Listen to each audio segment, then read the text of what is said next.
என்னாச்சு? கல்யாணத்துக்கு போகும்போது ஏன் டல்லா இருக்கீங்க? கிளம்புங்க கௌதம், டைமே இல்ல. இவளை கன்வின்ஸ் பண்ணி கூட்டிட்டு வந்ததுல நான் தான் டல் ஆயிட்டேன்.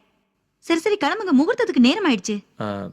இல்ல ஆபீஸ்ல ஒரு முக்கியமான அப்பாயின்மெண்ட் இருக்கு. ஐயோ நோ நோ, உங்களை கண்டிப்பா கூட்டிட்டு வர சொல்லி கணேஷ் வந்து கண்டிஷன் போட்டுட்டான். கிளம்புங்க. வாங்க கௌதம், நேரம் ஆயிடுச்சு. என்ன யோசிச்சுட்டு இருக்கீங்க? வாங்க.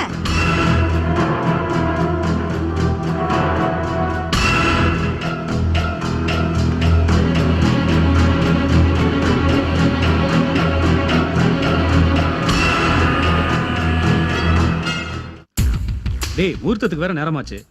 தாலி கட்ட வேண்டிய தம்பி உள்ள இருக்கிறாரு. இன்னும் ஐயா கிட்ட இருந்து போன் வரல.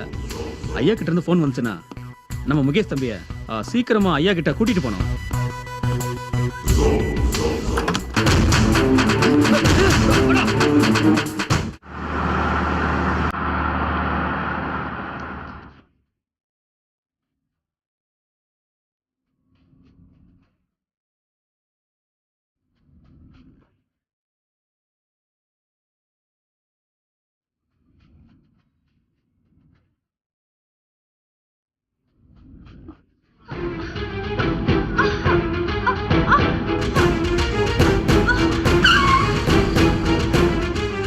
என்னாச்சு பூர்ணிமா?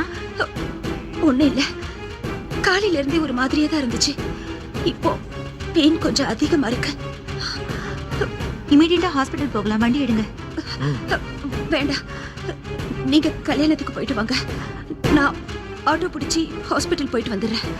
வேண்டாம் பூர்ணிமா, இந்த நிலைமையில உன்னை விட்டுட்டு நான் மட்டும் எப்படி நிம்மதியா மேரேஜ்க்கு போக முடியும்? ஒன்றும் பயப்படாது, நான் பார்த்துக்கிறேன்.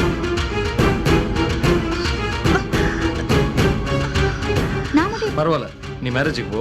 நான் வேணா உங்களை ஹாஸ்பிட்டல் கூட்டிட்டு போயிட்டு வந்துடுறேன். சரி, சீக்கிரம் கிளம்புங்க.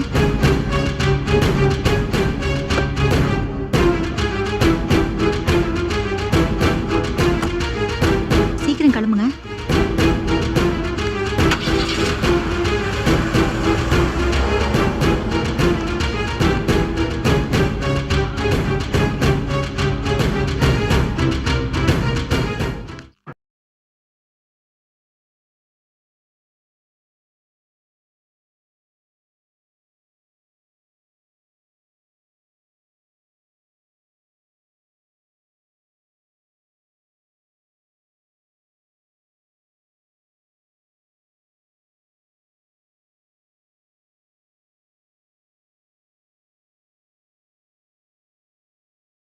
வைத்திய மாமா போட்டுட்டு இருக்கார். ஆமா, இந்த தேங்காய் சட்னி என்ன ஆயிடுத்தோ? அம்புஜ மாமி அரைச்சுட்டு இருக்கா. அம்புஜு மாமி அரைச்சுட்டு இருக்காளா? அச்சச்சோ, அவ வாயில போட்டு அரைச்சுன்னு போயிடுவாளே. சரி, டைம் ஆயிடுத்தோ, சாப்பாடெல்லாம் ரெடி. நீங்க போய் இலைய ரெடி பண்ணுங்க. சரி மாமா. வாங்க வாங்க. வணக்கம். நமஸ்காரம். வணக்கம். நீங்க தான் ஹெட் குக்கா? ஆமா. இன்னைக்கு என்ன மெனு போட்டிருக்கீங்க? இட்லி, தோசை, வடை, பொங்கல், அப்புறம் ஸ்வீட் என்ன போட்டிருக்கீங்க? கேசரி போட்டிருக்கேன். கேசரி போட்டிருக்கீங்களா? நான் நினைச்சேன். ஆமா, இந்த கேசரியில முந்திரி திராட்சை எல்லாம் போட்டிருக்கீங்களா? அதெல்லாம் நிறைய போட்டிருக்கு. ஆமா, எந்த கடையில வாங்கினீங்க? சின்ன கனி கடையில வாங்கினேன். அடே, அங்க தானே உதைக்குது. அந்த கடையில கிரேடு நல்லா இருக்காது, 4th கிரேடு, ஒரே சொத்தையா இருக்கும். ஆமா, இந்த சத்தியமங்கலம் காடு தெரியுமா உங்களுக்கு?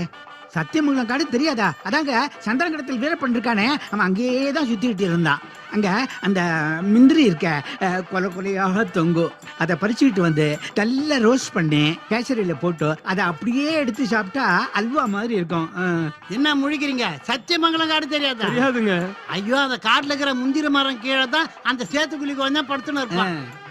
அங்க இருக்கிற முந்திரிய பறிச்சுக்கிட்டு வந்து நல்லா கொதிக்கிற தண்ணியில போட்டு அந்த தண்ணிய நல்லா வத்த விட்டு அதுக்கப்புறம் அந்த முந்திரி எடுத்து நெய்யில போட்டு நல்லா பொன் வறுவலா வறுத்து அதை எடுத்து கேசரில போட்டு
சும்மா இரு